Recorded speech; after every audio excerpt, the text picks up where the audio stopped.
رب اشرح لی صدری ویسر لی امری واحلل عقدۃ من لسانی یفقہوا قولی ربنا زدنا علما۔ قرآن مجید کو تجوید سے پڑھنا کیوں ضروری ہے؟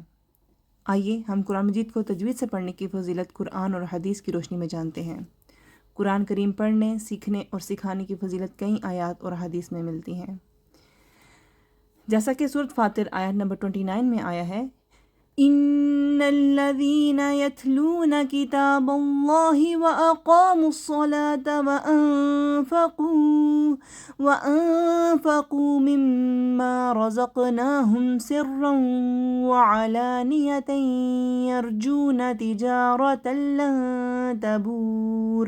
ترجمہ: جو لوگ کتاب اللہ کی تلاوت کرتے ہیں اور نماز کی پابندی کرتے ہیں اور جو کچھ ہم نے ان کو عطا فرمایا ہے اس میں سے پوشیدہ اور علانیہ خرچ کرتے ہیں، وہ ایسی تجارت کے امیدوار ہیں جو کبھی خسارہ میں نہ ہوگی۔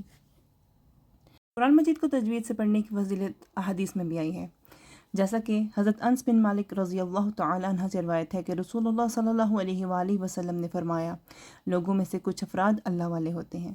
پوچھا گیا، اے اللہ کے رسول، وہ کون لوگ ہوتے ہیں؟ فرمایا، قرآن والے، وہی اللہ والے اور اس کے خاص بندے ہیں۔